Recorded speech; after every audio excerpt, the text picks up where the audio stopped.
Welcome to Invest Out West podcast. I'm Nat Micken. And I'm Kahlia Micken. We are a husband and wife team who live and invest in Western Queensland. Join us on our journey of creating passive income through mindset, business, crypto, and property investing.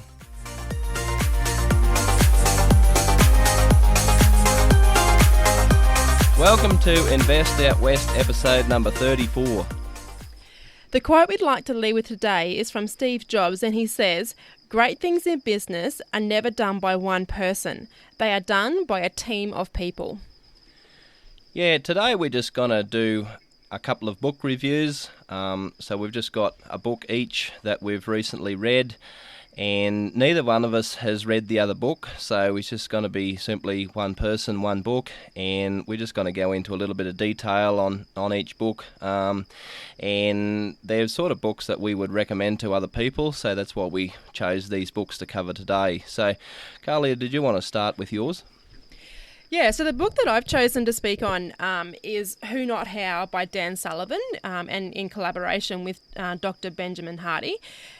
So just to give a bit of context, at the end of 2024, when we were sort of sitting down thinking about, what we wanted to achieve for 2025, one of my ambitions was that I would read one, business or personal development book per month. So I want to read a minimum of 12 books this year that contribute to business or personal development. And so the first one that I chose to read in January was this book, Who Not How. And I don't know if it was because I had specifically made a very clear goal or what it was, but I did. I read this Who Not How book, and I finished it before the end of January. So Who Not How is all about how we can grow our businesses and even in our personal lives by changing our mindset from saying, how can we do something, to who can help me do this? And the book itself is a great example of precisely that. Even though the author is Dan Sullivan, he didn't actually write the book. It says it in the book itself. Even though he is the primary author, he didn't see the book until it was almost done. He didn't write one word. He was just the leader of it, and he outsourced the writing to Dr. Benjamin Hardy. And so I thought it was a really, really good, a good book to put out there, because Dan Sullivan lives by his own word. He put this book out, but he didn't write it. He went and sourced out his who to write the book for him. And the book leads by saying to ask yourself the question, who can help me achieve this? And it comes across with everything that we do in life. Who can help me achieve? Who can help me achieve this? And he says that who creates results, whereas how creates problems. And as I started to read this book, I really started to think about our own lives and our own businesses. You may have heard us speak before that we have two full-time VAs, so two full-time virtual assistants who work for Nat and I, and they do a pound of work across all of our businesses and right through, for example, they are the ones who edit this podcast for us and do all the posting and manage all of our social media. And as I was reading this book, it really, really instilled into me the importance of having these two people who work behind the scenes for us, because they take a load of work and of time-consuming jobs off our hands, and it frees us up to do a lot more of the heavy lifting, to do a lot more of the moving and shaking. But the more that I got into this book, the more that I realised that I have to really, really focus on the who's. Every time a new task would come up, the first thought that crosses our mind is, how can I achieve this? But we really need to change our mindset and really focus on who can help me do this. And I've been very conscious of this as I've gone throughout this year, even during reading this book and after reading this book, of how much more can I outsource to my VAs. And that's what they're there for. They are our support team. And how can we get them to take more load off us so we can do more heavy lifting? There's a really good story that starts out in the book. It's of a 16-year-old boy, and it says that he was being raised in middle-class America. And the family virtually lacked nothing, but he wanted to earn his own cash, and he was onto his father about getting a job, and his dad simply replied and said, "I don't want you to get a job." And the kid kept saying, "But I want money." And his dad told him that he had to, if he wanted money, that he had to go to the watermelon farms and ask the growers if he could buy all the irregular sized watermelons. And so off he went. He went and got all these watermelons, and when he come back, he went and got a a full van load, I think it says, it was a full van load of watermelons, and he brought them back to his hometown and he started selling them.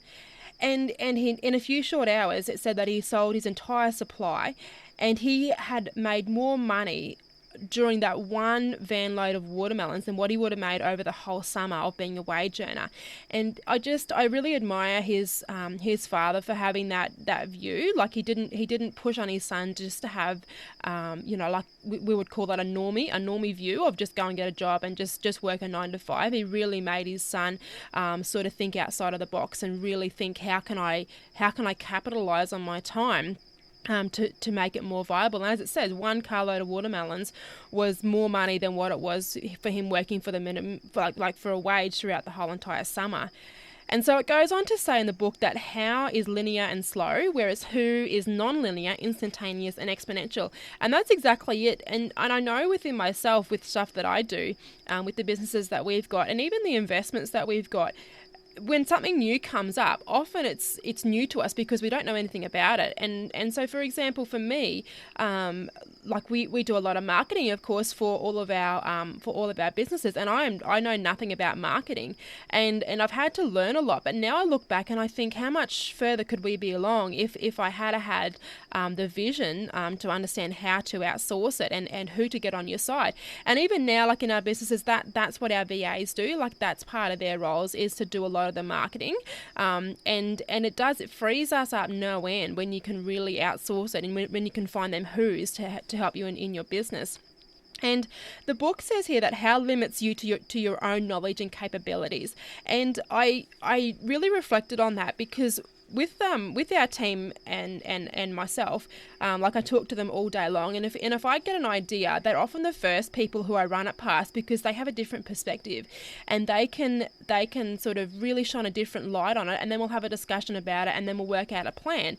And I often think to myself, if I didn't have them there as part of my who's, would any of these ambitions and these thoughts and ideas come to life? And we know quite often that they wouldn't, not only from an ideas perspective, but from a time perspective as well. There's a quote in the book that says, you pile up enough tomorrows and you find you are left with nothing but a lot of empty yesterdays. And that's it. It really, really ties into the who, because we've all only got 24 hours in a day, and we've all only got a certain amount of time to punch through the work that we need to do. And so often, if we don't have enough support behind us, it just rolls on to the next day. And that's what it says. It just rolls into empty yesterdays, because you simply cannot have enough time in the day to do what you want to achieve. And then it goes on to talk about procrastinating. And that's another big thing. If we're not skilled enough to know how to do a certain task, that's exactly what it leads to, is procrastination. And like that's the biggest production killer that ever was, is procrastination.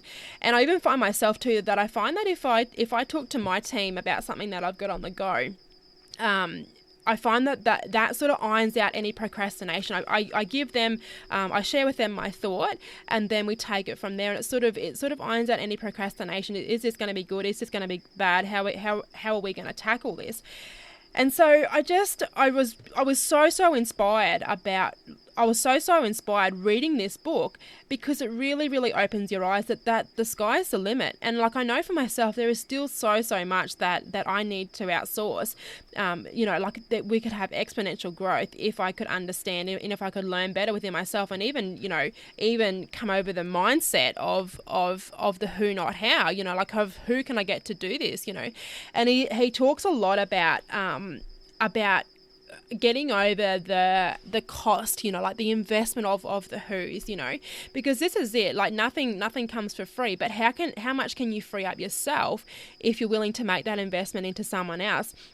In the book, he says, how would your goals, your confidence, your income, your time, your sense of purpose, your quality of relationships change if you were able to find these hows in your life? He speaks in the book of a I can't exactly remember the profession, but of a high-end bloke who had a housekeeper. And so that's all she was. She was just simply the housekeeper. And he got this epiphany one night. He said, well, what if I could get my housekeeper to do so much more?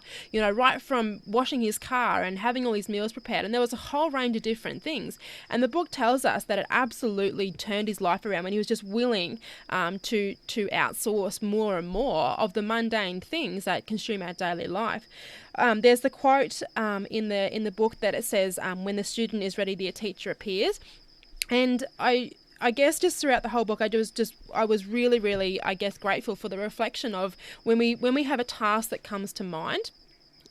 If we sit and ponder, then that's when something bigger and better will come to us. So I've got, so many pages folded over in the book. I could go on and on and on, but I guess the real crux of the book was consider our outsourcing as an investment, not a cost. It does have the quote in the book where it says treat your employees as an investment, not a cost, and that's exactly right. With every single day that my employees are coming to work, it's not a cost to us; it's an investment, because how much is that freeing me up to go on and to do bigger and better things? So, I mean, I could talk all day. I really did love this book, and I think it's something that I have to be dedicated to reading over and over again, because we know that as humans we are very prone to forgetting. But it is so good, and I was so grateful that with everything that we do, it can always be outsourced. There's always someone out there who can do what we need to do to grow our businesses and to grow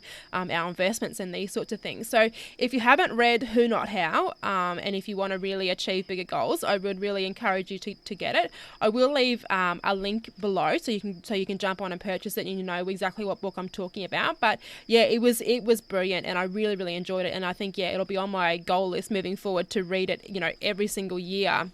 As we go forward, and it's always a timely reminder to always remember that time is money. So if we can outsource from our how to a who, then we will be able to generate more income. Yeah, that was really good. Who Not How is a book that it comes up a lot in business circles, and that a lot of people recommend it that we listen to, and that sort of thing. So that's why we decided to get the book. And like Carly's been saying, it's incredible insights in there, and I'm yet to read it, but I want to read it in the near future. So going on to my choice of book is How to Win Friends and Influence People by Dale Carnegie. And that is another book that seems to be highly recommended in business circles and people who we listen to. It's a book that a name that we've often hear, and so I think it was it was last year I read this book, and it's an incredible book also, just about how to deal with people, and it's just like it goes through that many different instances and that many different case studies in the book about how to deal with people without getting on their wrong side.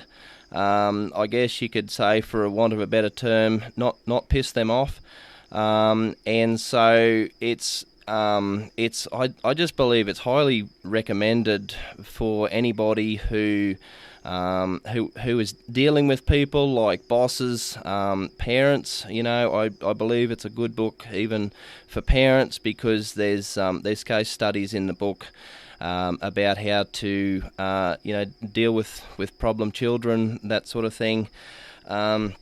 It's sort of really a book about human psychology more than anything, I guess. And it was first published in 1937, and even though it was published, in the 30s, it's just as relevant today as what it was back then, because human psychology doesn't change, human nature doesn't change over the years. So I just believe that it'll last into the future forever, pretty much. I'll go and read a couple of bits out of the book now. So on page 111, it says, there is a certain degree of satisfaction in having the courage to admit one's errors. It not only clears the air of guilt and defensiveness, but often helps solve the problems created by the error. And it focuses very heavily on that that type of thing where it's all about making the other person not feel like a fool, and making sure that we sort of, because everybody stuffs up, and it just makes the whole situation a lot better if we come out first and say that we stuff up as well, and then it makes the other person not feel as bad, so then therefore they're more inclined to admit their mistakes. It goes on, then it says, then it says, if you are wrong, admit it quickly and emphatically. And so, when you've got a person who is admitting their mistakes, then it's easy then for everybody else to admit their own mistakes, and sort of nobody's on the defensive, and things get sorted out quickly. It goes on then in chapter 2 of part 4. So there's different parts of the book. In chapter 2 of part 4, it talks about how that the chapter is called "How to Criticize and Not Be Hated for It," and there's a lot about that sort of thing as well in this book, about how to not get people's backs up when you're trying to tell them something that they know is wrong, or that they mightn't even know is wrong, but it's about not making them look foolish. The chapter starts off and says, Charles Schwab was passing through one of his steel mills one day at noon when he came across some of his employees smoking. Immediately above their heads was a sign that said, "No smoking." Did Schwab point to the sign and say, "Can't you read?" Oh no, not Schwab. He walked over to the men, handed each one a cigar, and said, I'll appreciate it, boys, if you will smoke these on the outside. They knew that he knew that they had broken the rule, and they admired him because he said nothing about it and gave them a little present and made them feel important. Couldn't keep from loving a man like that, could you? End quote. So, it's about dealing with people that know they're on the wrong, and not making a big deal about it, but actually making them feel sort of like they're in the driver's seat, and then because they feel like they are in the driver's seat, then they're more inclined to do what you want. So it's sort of like more reverse psychology rather than anything else. And then in chapter 3 of that same part, it says, at the end of the previous chapter, it says, call attention to people's mistakes indirectly.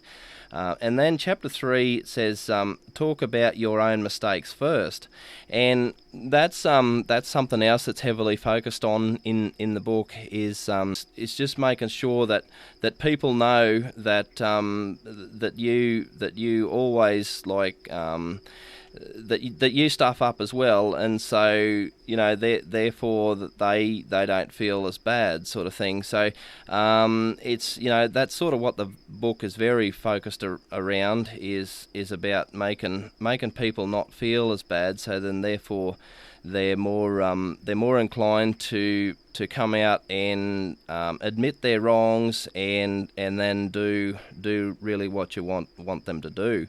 And that's sort of what the title of the book is, like how it says, How to Win Friends and Influence People, and it's more about influencing people. A lot of the teachings in this book, influencing people to do what you want them. What you want them to do, without actually sort of getting cranky and telling them in a manner that would make the whole situation blow up.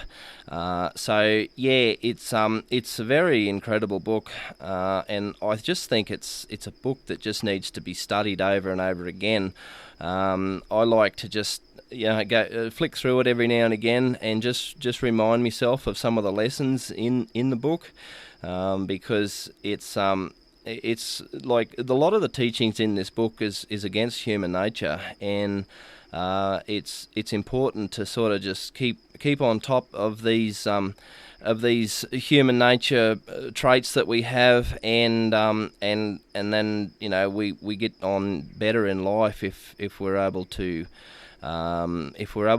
sort of do what this book says, and go about things in a completely different manner to what we'd normally do, and what our pride might tell us to do, but in the long run we actually win, because we're actually getting things done that we're wanting people to do, and with little fuss. So, yeah, I like Kahlia said about her book, I highly recommend this book as well, because it's just it's nearly compulsory reading for people that want to get on with people better, and people that deal with other people and that sort of thing.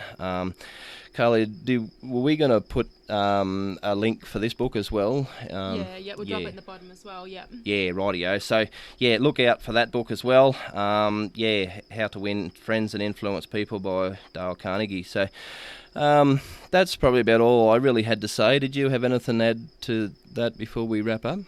No, not a lot really. I just encourage you, like if you aren't someone who reads, what do they call it, non-fiction books, to really jump in, because they would change your life and change your mindset like you would not believe. And so both Nat and I, we sort of have a very strict policy that we, reading books for fun is not really something that we do. For myself, fun books is usually only for around Christmas time, when you're sort of pulling back and having a bit of a break. The rest of the year is just all about how can I grow, like how can I help my mindset and help my personal development by reading these awesome books. And they're all out there for everybody to read, and I just highly encourage people to take advantage of that and to really start to hone in on your personal development. Yeah, definitely so. I just thought of something that somebody said. I can't remember who said it, and I think I've mentioned it on the podcast before even. They said that the average city library has just as much information as the most prestigious university on Earth. So, and it's just all through books. And so, if you're sort of disciplined in reading, like informative personal development type books, then you really can't go wrong. You're definitely going to win. So, yeah, just encourage people to to read this type of material, and just keep going, because it's vital really to keep improving, because if we're not improving, we're going backwards. So, yeah, that's about all we've really got on this one, and keep living the dream.